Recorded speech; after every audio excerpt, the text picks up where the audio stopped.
मैं आप सभी साथियों का अपने YouTube channel hello Hindi academy में स्वागत करता हूं। जैसा कि आप लोग जान ही रहे हैं कि मैं रोज़ाना एक हिंदी व्याकरण या हिंदी साहित्य से संबंधित क्लास लेकर आप सभी के सामने उपस्थित होता हूं।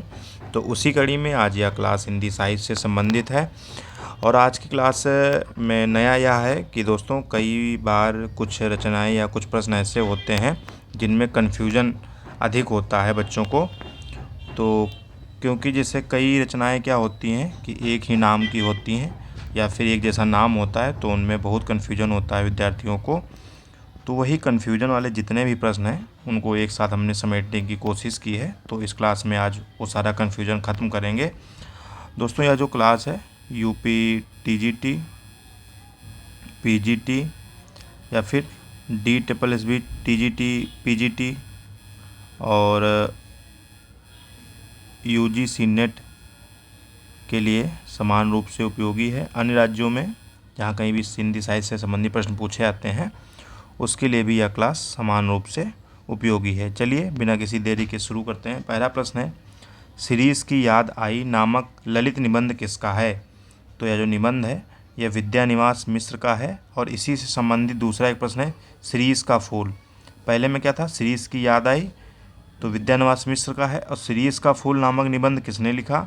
देखिए, निबंध यह भी है, शिरीष की याद आई विद्यानिवास मिश्र का है। और शिरीष का फूल निबंध किसका है? हजारी प्रसाद द्विवेदी का। तो ठीक है, ये इसी प्रकार के प्रश्न आएंगे।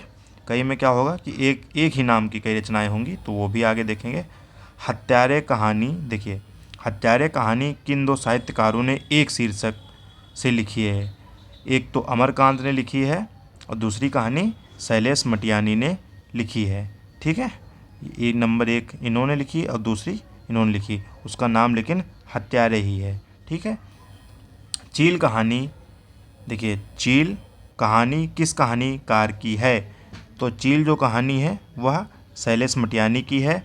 और कील कहानी, देखिए मैं बोल रहा था ना कि कन्फ्यूजन वाली, जैसे चील शैलेश मटियानी की है और कील कहानी किसकी है? वह है महीप सिंह की। ठीक है, जो महीप सिंह की कहानी है उसका नाम है कील और शैलेश मटियानी की चील। भवंती नामक पुस्तक किसकी है? तो भवंती नामक पुस्तक जो है वह अज्ञेय की है। और पश्यंती नामक रचना किसने लिखी? वह धर्मवीर भारती ने। भवंती अज्ञेय और पश्यंती धर्मवीर भारती की रचना है। कविप्रिया शीर्षक कहानी किसने लिखी? देखिए कविप्रिया कहानी, ठीक है, ये भी याद रखना होता है। कई बार ऑप्शन में दे देगा, लेकिन ये भी देखना है क्या है। कहानी किसने लिखी? अज्ञेय और शेखर जोशी ने।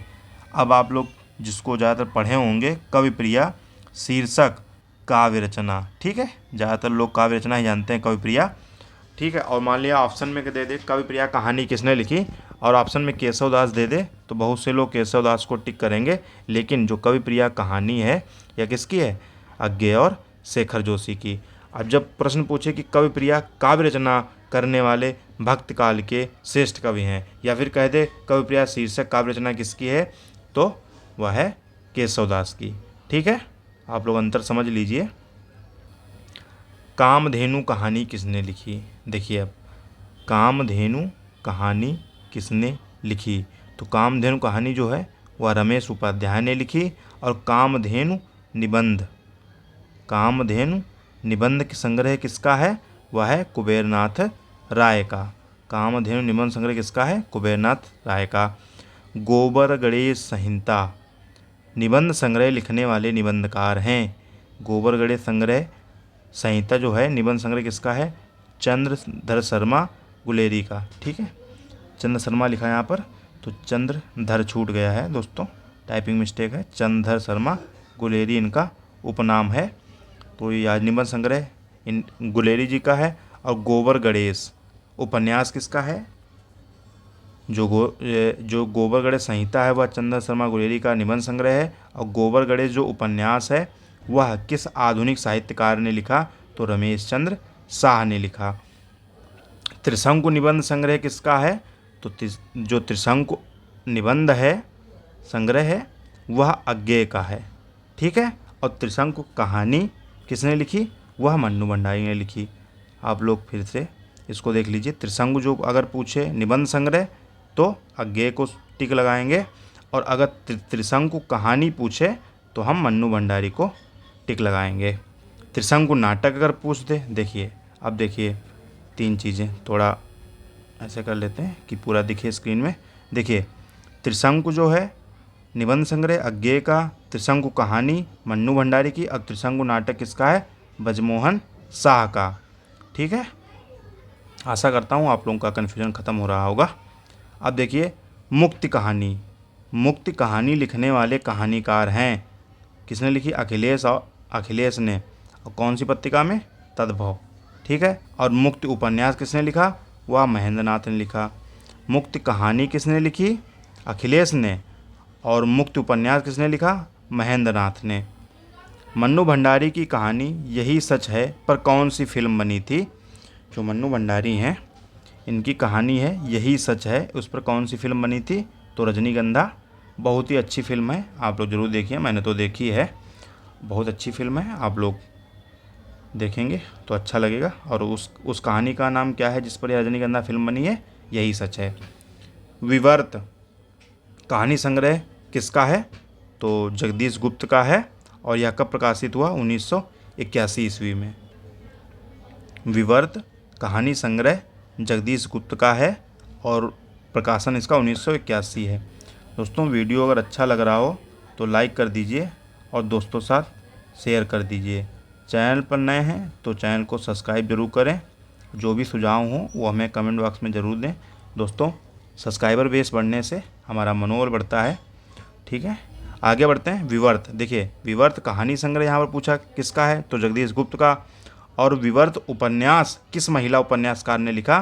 तो वह शिवानी ने लिखा। कब लिखा? 1984 ईस्वी में।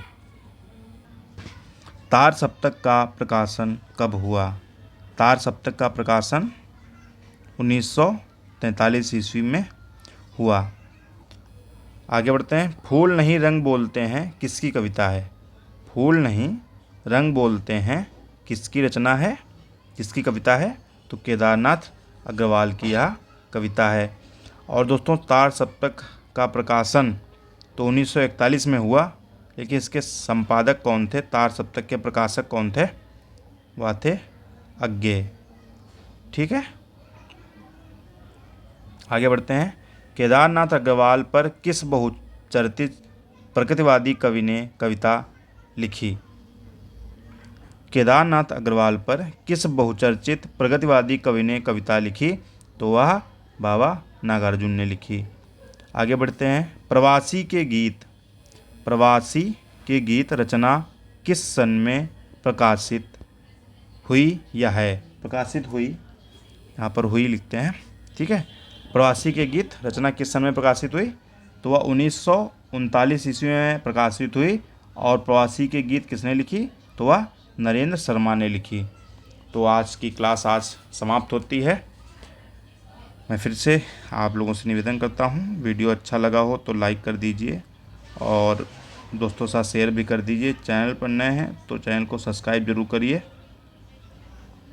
मिलते हैं अगली क्लास में एक नए जोश और उमंग के साथ। तब तक आप लोग अपनी तैयारी करते रहिए और पढ़ते रहिए, और बेहतर तैयारी मात्र एक विकल्प है। नमस्कार।